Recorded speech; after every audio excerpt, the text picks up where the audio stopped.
Wis ning kene ae. Ya ta, sing nonton akeh mosok arep nesu kan malu to. Lah sing gare malu sampeyan lho. Lah nyapa kok iso aku iki lho, heeh.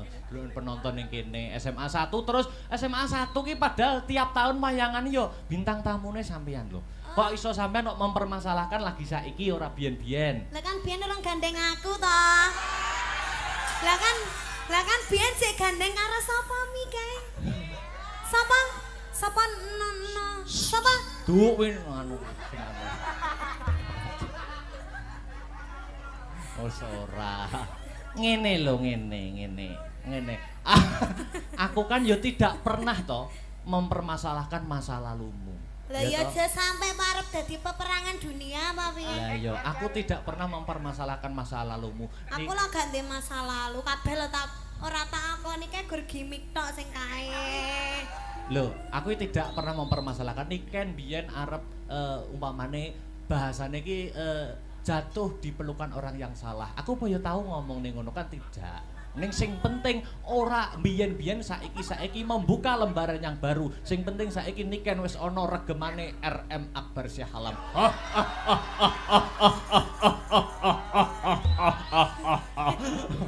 Pede. Assalamualaikum warahmatullahi wabarakatuh. Selamat datang di channel Dalang Jawa Official. Tonton videonya sampai selesai agar tidak gagal paham. Jangan lupa subscribe, like, komen, dan share-nya.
Geger Mapuyengan Handerpati saenggon-enggon pating drengok jeriting rakyat kang kebak ing sesambat kautaman mung dadi kembang pocapan Orde Baru sing turu saiki ginugah kaya macan baung sing kesurung murka kawula. Beda pilihan cacat-cacatan, beda panemu udur kuwur sumyur mawur dadi tawur. Ngumbar janji ora enek bukti, ngumbar swara kang tanpa guna. Gendera manjer gawa punjer prakara budi candala nungsang puyang uripe rakyat kaya gabah kesapu Mbak Jolodri.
Mbegegeg ugeg sadulita hemel lae yen ora sisip sing dadi panduluku iki sajake Ratu Dwarawati Prabu Sri Bathara Kresna sing gedhe pangapurane kepeksa aku ora basa karo panjenengan amarga iki mapan ana omah utawa sudungku Prabu Kresna kok sajak kucem sing dadi guayamu ana perkara apa Prabu Kresna? Oh, Kakang Semar iya. Mung Kakang Semar kang bisa ndak sambati. Kakang Semar kang minangka dadi pamonge wong tanah Jawa. Lan aku Prabu Kresna kang anyalirani Bathara Wisnu, Dewa Wisnu, dewaning katentreman. Pancene Kakang Semar kang minangka dadi pamonge wong Jawa lan Bathara Wisnu dewaning katentreman ndarbeni dharma utawa kewajiban kang kudu dilakoni Kyai. Rehne jagat saiki wis ora tentrem, rakyat wis padha ora ayem. Ingsun mundhut katerangan kepriye murih prayogane kahanan ing sakmengko Kyai Semar Badranaya.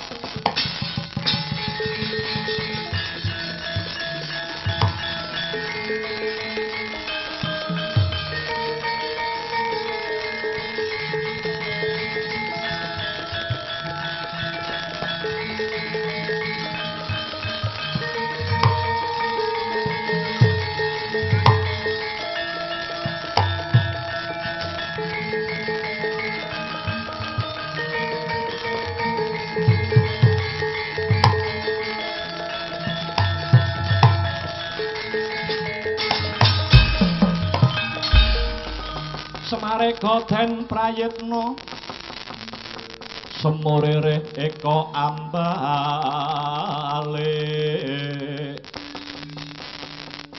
tityani gandayani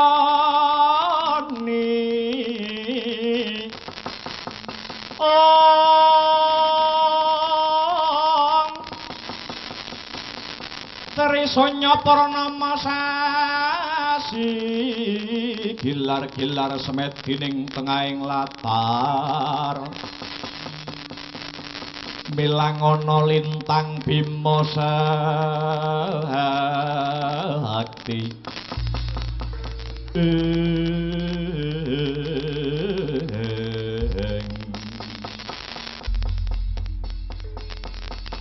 yen panjenengan Prabu Kresna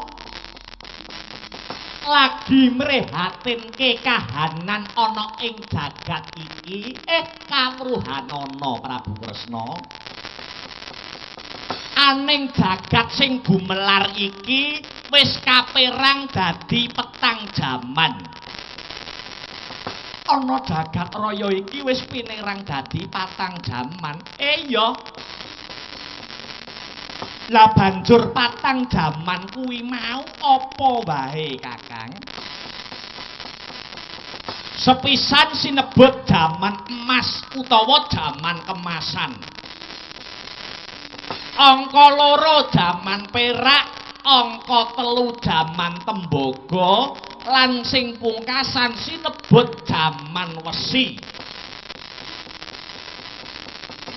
lah yen jaman emas utawa jaman kemasan kuwi perdine lan titikane kepiye Kyai Prabu Kresna titikane jaman emas kuwi kasusilan isih utuh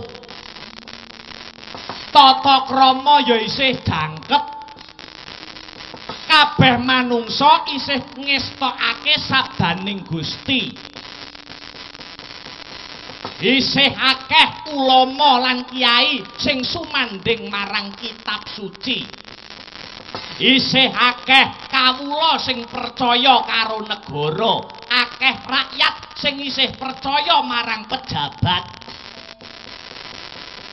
mula ora aneh ora mokal jaman emas mau manungsa ora duweni rasa iri lan dengki marang sapa wae lan jagat iki adoh saka bencana alam kuwi jaman emas anane mung ayem tentrem lan bagya mulya mangkono Kakang Semar ya lah yen jaman perak iki maknane kepriye Kyai jaman perak ya jaman perak kuwi uripe manungsa wis wiwit ketukulan dosa incang adeking kautaman kuwi yen wis ngancik jaman perak Prabu Kresna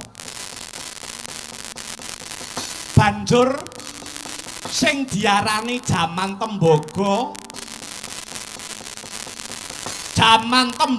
kuwi tumindak utama lan tumindak angkara wis gebak padha kuwate padha digdayane janji ana piwulang suci digelar ing kono uga ana kawruh angkara murka sing jumedhul ketoke tumindak becik mundhak ning tumindak ala ya saya ndrebala ha iki kuwi mau watak lan titikane jaman tembaga Prabu Kresna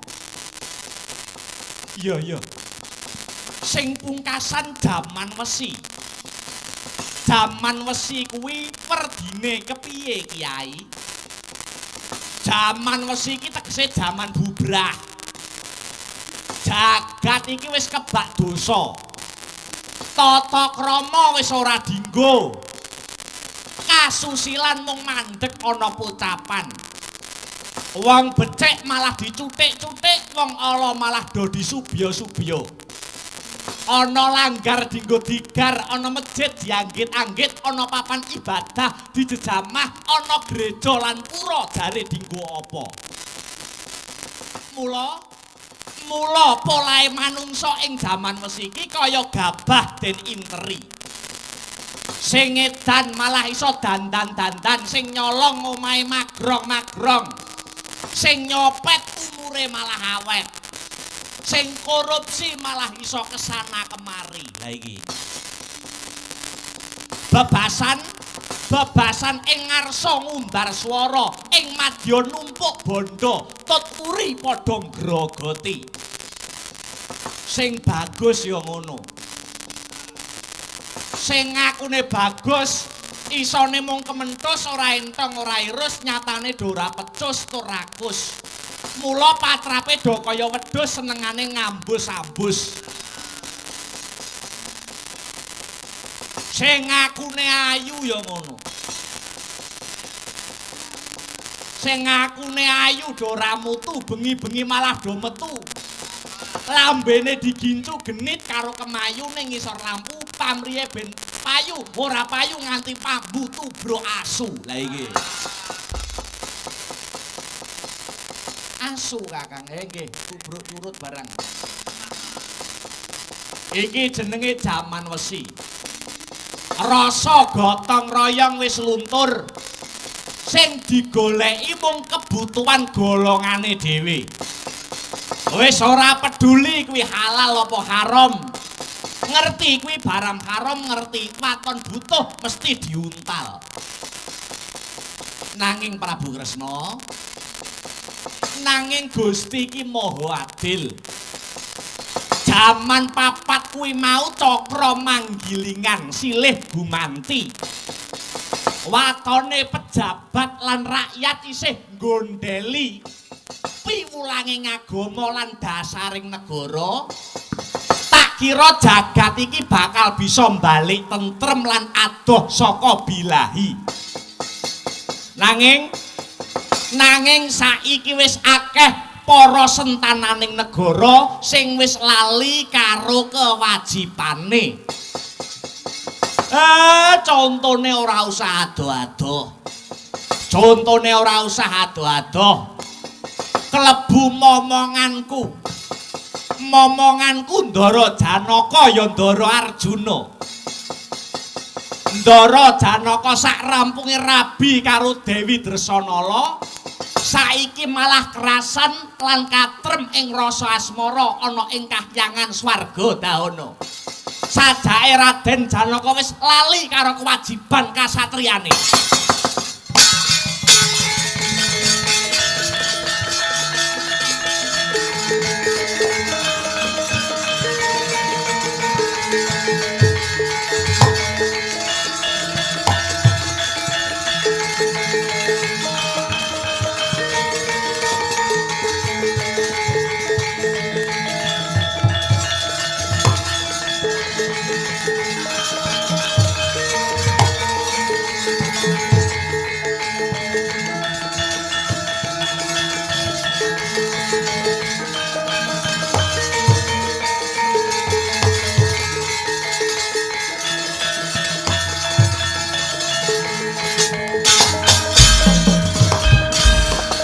Nata Kresna nangandika, duh Yayi Prabu haywa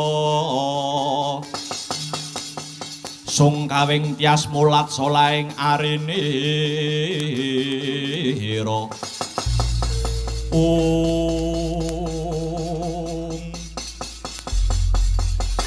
Kakang Semar, banjur aku kudu kepriye Kakang? Prabu Kresna, aku nampa wangsit. Mbok menawa ora suwe maneh jagat iki bakal padhang. Nanging kudu ngenteni tumuruning wiji kang sejati. Tumuruning wiji sejati, Kyai. Iya. Tegese wiji sejati kuwi donya iki butuh nom-noman sing bisa nentremke kahanan. Nom-noman sing ora wedi kalah ning atine lembah manah. Butuh nom-noman sing ora neka-neka ning bisa ngrampungi perkara. Nom-noman sing ora kakean janji ning kebak marang prestasi. Mula ayo padha sewang-sewangan laku. Ratu Dwarawati Prabu Sri Bathara Kresna, tak aturi kondur ana negaramu Praja Dwarawati. Sampeyan openi rakyat sampeyan. Sampeyan reksa kawula handika. Asung banyu wong kang kasatan menehi teken wong kang kalunyon. Lah banjur Kyai Semar arep menyang endi? Aku bakal ngangklang jagat. Mapak tibane wiji sejati mapak wijine satriya tanah Jawa kang besuke bisa nggawa katentremaning para kawula Prabu Kresna.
Nimas ayu pujaning sun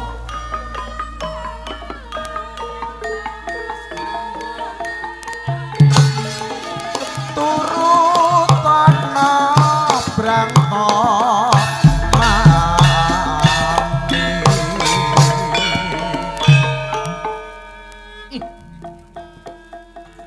ora ana wong wadon kang kuwawa jiret rasaku kejaba mung sliramu wong ayu. Dresanala tambanana brangtaning pun Kakang Dewa Srani Cahayu. Apa kurangane pun Kakang wong manis? Dresanala mara gage nolea mrene ora ketang mung sedhela Cahayu. Mara madhep popon Kakang jogawe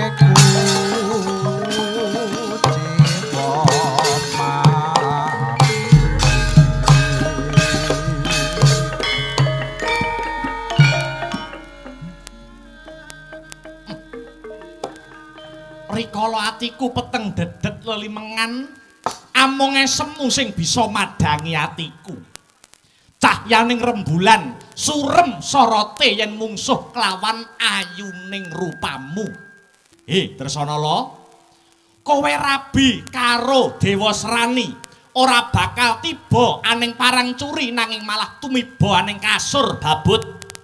Kowe bakal tak mulyake wong ayu. Taraton dua kang nandang tresno pun ingsun kanthi sarasmi.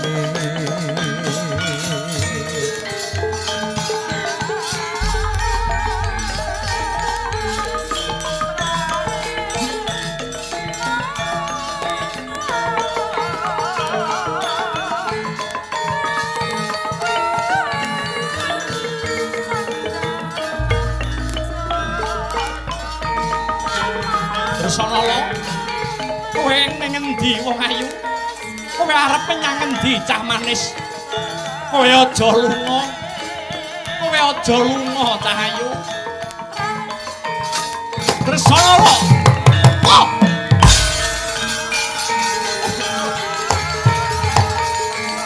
Dresanala.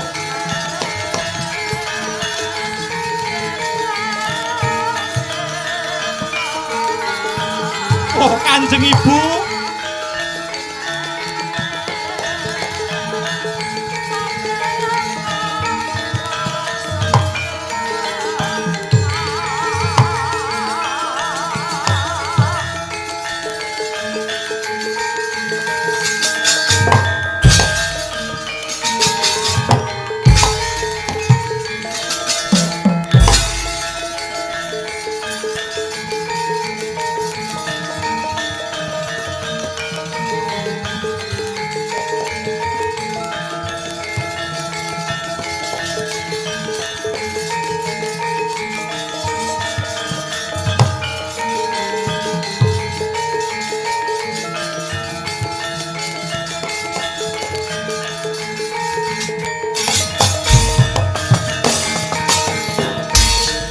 Sranane wong ya luhung betah lopo kurang kuling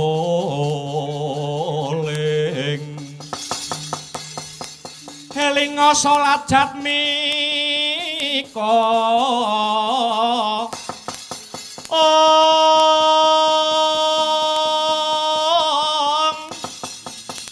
yen wacana kudu manis murih sengseming sasama samaning manungsa sami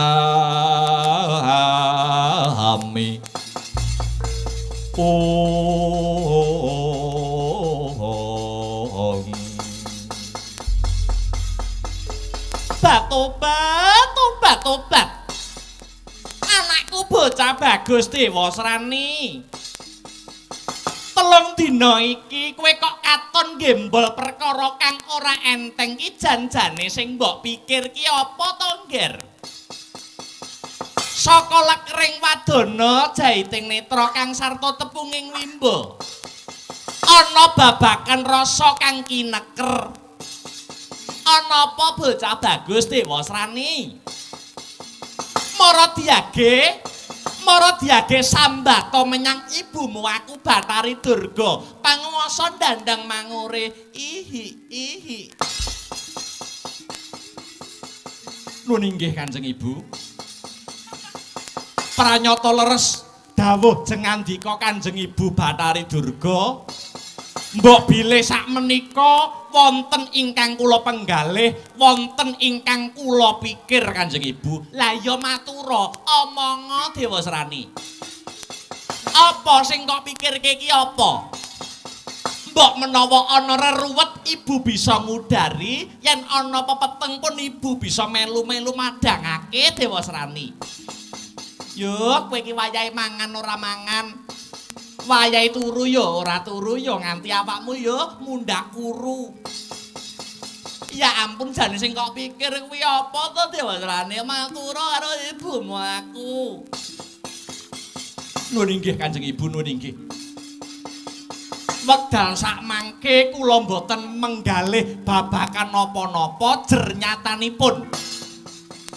Jernyatanipun bondo donya kula sampun matumpuk-tumpuk. Bondone Dewa Srani sampun turah-turah. Derajat kang sarta pangkat inggih sampun boten nguciwani. Ning emanipun Kanjeng Ibu, emane. Dereng jangkep gesang kula, dereng komplit uripe Dewa Srani, bilih kula dereng gadah wanita sisian ingkang saged ndampingi gesangipun pun Dewa Srani Kanjeng Ibu. Tobat, tobat, tobat. Jagat Dewa Bathara ya jagat Pangestungkara. Arep rabi wae kok dadak bingung ki ngopo ta Dewa Srani? Dewa Srani, kowe kuwi wis ora kurang samubarangmu. Dasare kowe kuwi ratu sugih, ratu kondang bondo ya pirang-pirang. Wong wedok-wedok ro kowe iki ngintili tak omongi. Mara diage, omongo, maturo, cah wedok ngendi, jenenge sapa, omahe ngendi. Cah wedok kowe njaluk cah wedok model piye? Tak lamarne. Pun ibu sagung lamarne Dewa Srani. Kowe njaluk sing piye? Sing ramping, sing awake cilik, sing semot, apa sing bokonge gedhe sisih? Pilihan mesti kelakon Dewa Srani. Ayo matur Dewa Srani. Ibu, bares kures bloko soto blak kotang terus terang. Ingkang kula gadang-gadang sajroning ati menika sanes wanita lumrah. Banci ngono piye? Lho mboten. Mboten. Maknane sanes wanita lumrah menika wujudipun widodari. Dewa Srani, apa kowe lali? Bapakmu kuwi panguwasa ana ing Kahyangan Suralaya. Bapakmu kuwi pukulun Bathara Guru ya Sang Manikmaya. Aja slendra sing dadi rasamu. Nudinga kowe. Nudinga Dewa Srani. Tartamtu keturutan apa kang mbok kepengenake? Lho nggih Kanjeng Ibu. Mboten sanes ingkang saged nyenggol intining jantung kula. Nuwun inggih menika widodari ing swarga dahana. Atmajanipun Bathara Brahma nenggih ingkang asesilih Dewi Dresanala Kanjeng Ibu. Piye Dresanala? Balenana Dewa Srani. Balenana.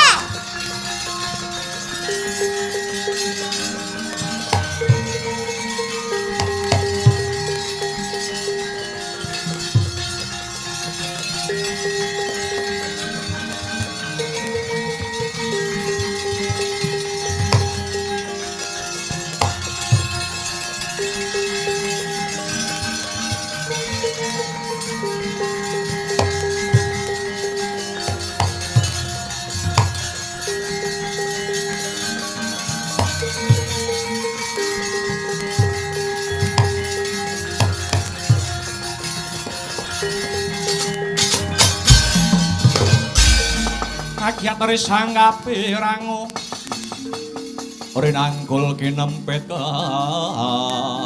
kampet dosa ngarat naning bawana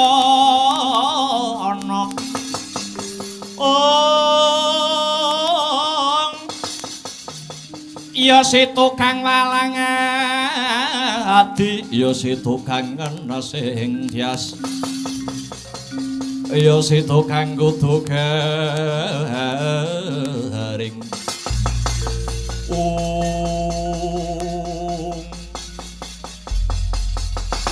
aja ngamur kowe Dewa Srani, kowe aja ngamur.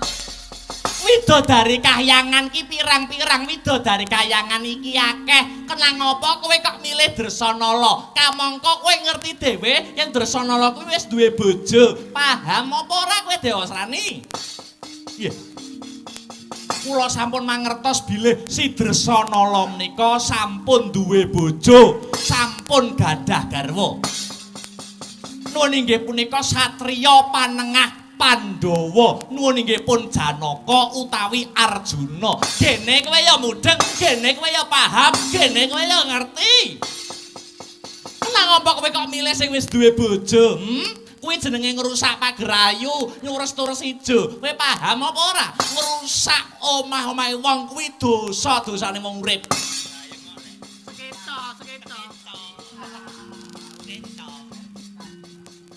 Nyuwun sewu. Monggo. Menawi paduka Kanjeng Ibu anduweni gagasan utawi panemu ngrusak pagerayu utawi ngrusui bojone wong liya niku dosa niku monggo.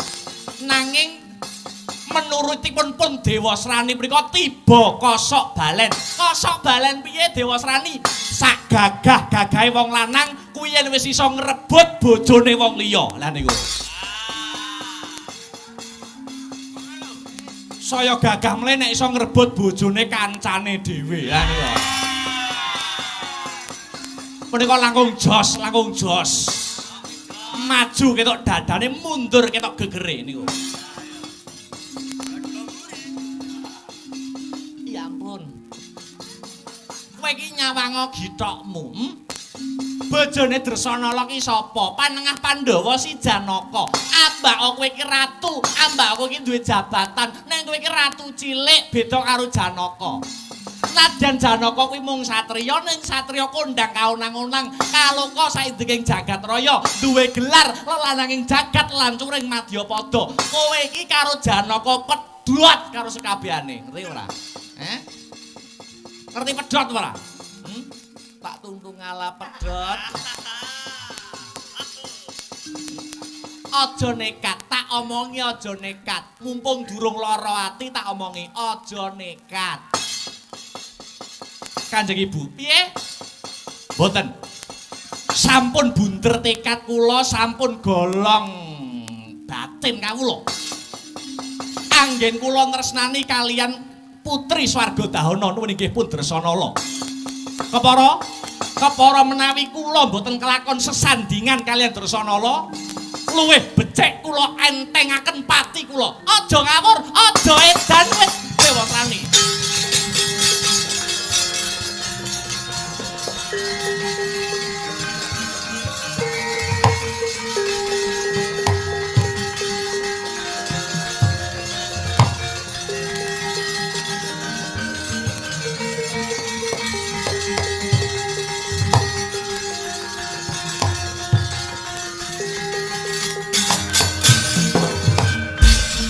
Ya Dewa Srani ya. Ana tetembungan anak polah wong tuwa melu kepradak. Yen ngono pun ibu sing bakal mbudidaya, pun ibu sing bakal ngreka daya. Pun ibu bakal sowan aning bapakmu Pukulun Bathara Guru, panguwasa tunggal kang mapan ana ing Kahyangan Suralaya. Pun ibu bakal sambat, pun ibu bakal motah supaya kowe bisa jejodohan kelawan Dresanala Dewa Srani. Nuwun inggih.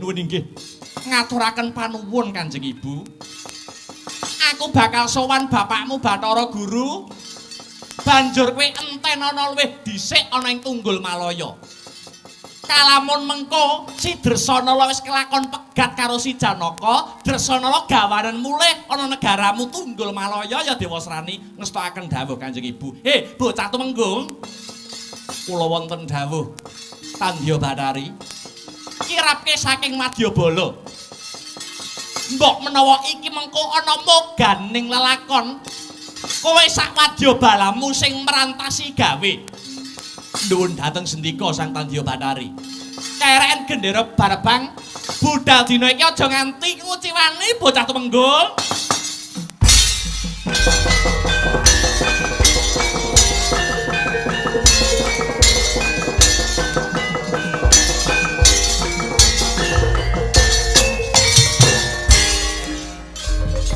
Ayo roman bebareng kumandang patas tuntas anayai karyo budaya prawadya nambah pindah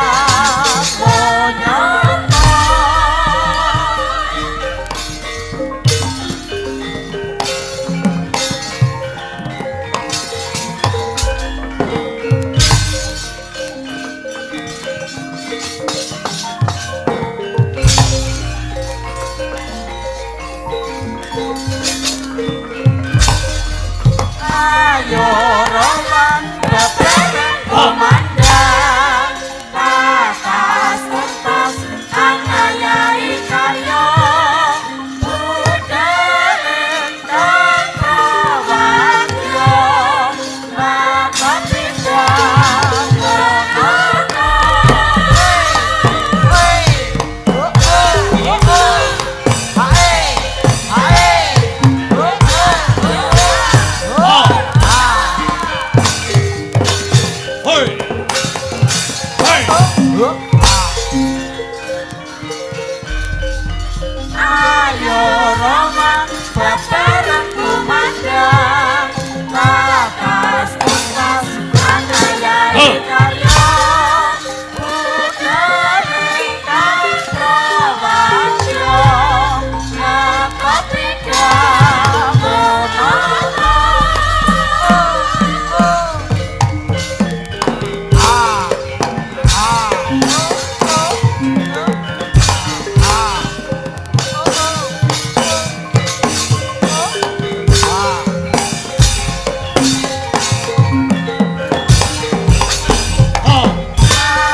pasaran ning gerobokan.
Liyane tokno, aja meneng ae.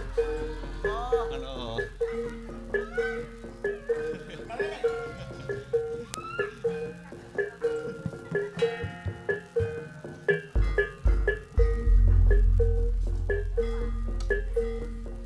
Ayo. Ngene kok. Gayenge kaya ngene kok. Kek masol iki nek ngono sabetan dhewe. Do perang dhewe malah. Wah, ayo. Woi. Ha ha ha. Hey, ha ha. Hey. Oh, ha ha. Ha ha. Ha ha.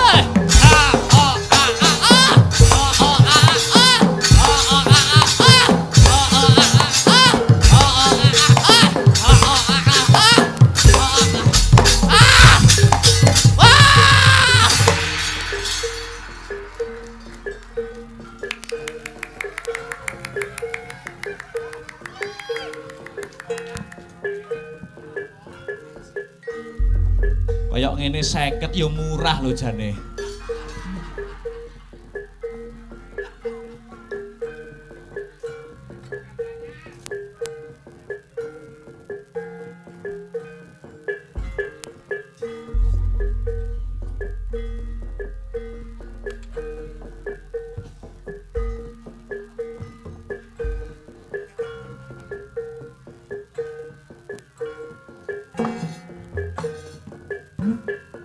Ayo. Anca setan-setan do budal ya. Prajurite Betari Durga setan-setan. Berangkat yo berangkat.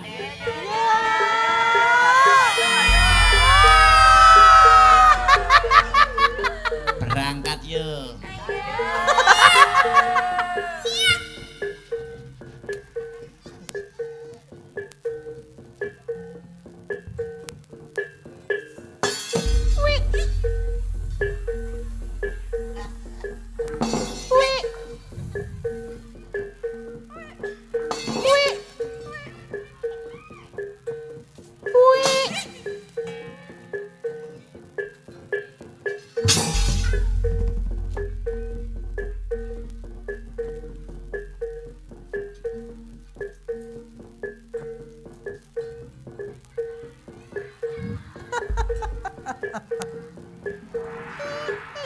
Aku mbiyen matiku Moriku ora ditaleni karo Mudin.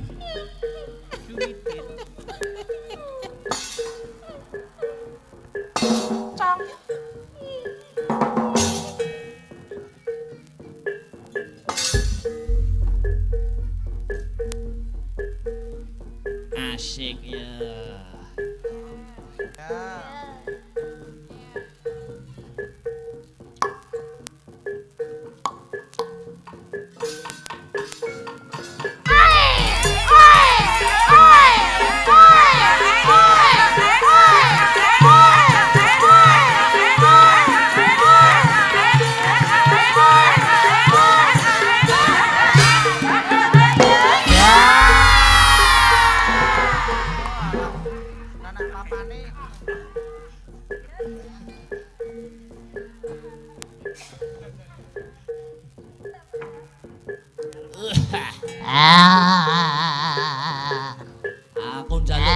Aku njaluk buahe.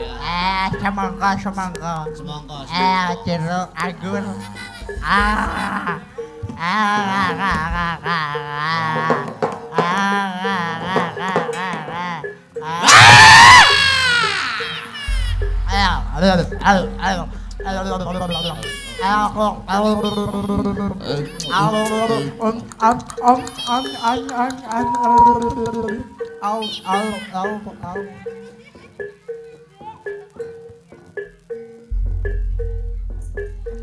Hormat gerak.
Saknyatane Gunjang sarat rinangun Wong kermananuri Rinepang muni Rinandong Kirangan Prerasa kami asih Angkleng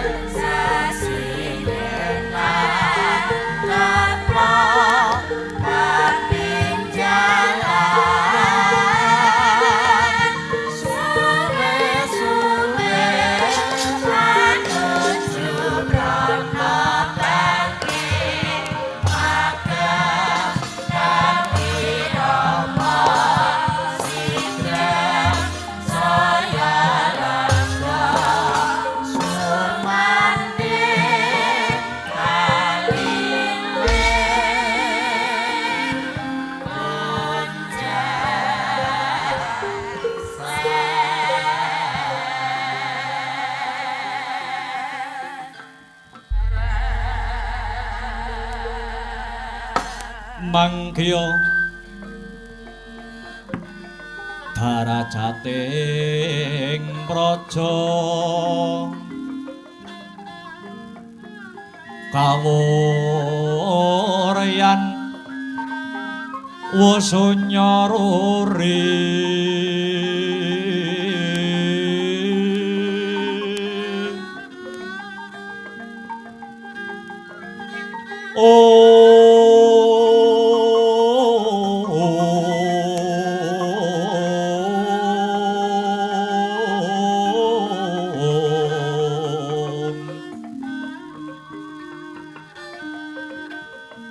Rurah pangrehing ukara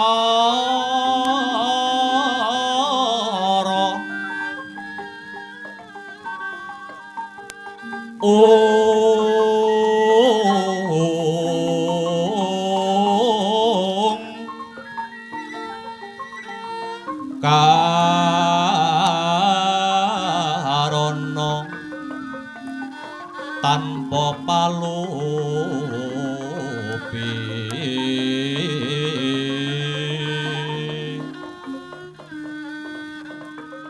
atilar silas tuti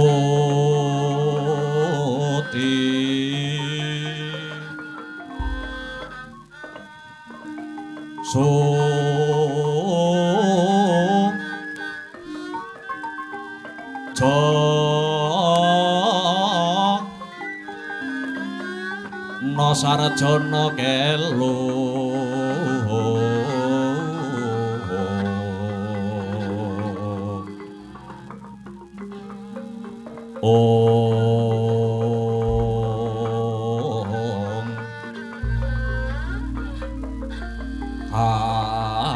alunglun kala tida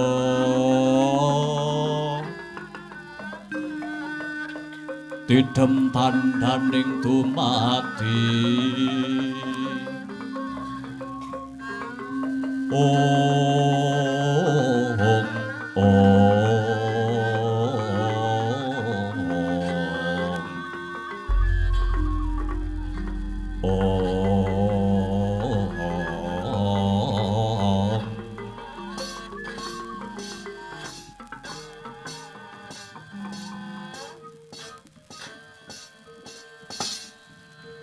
Om awik nam hastu nama sidi sekaring bawana langgeng.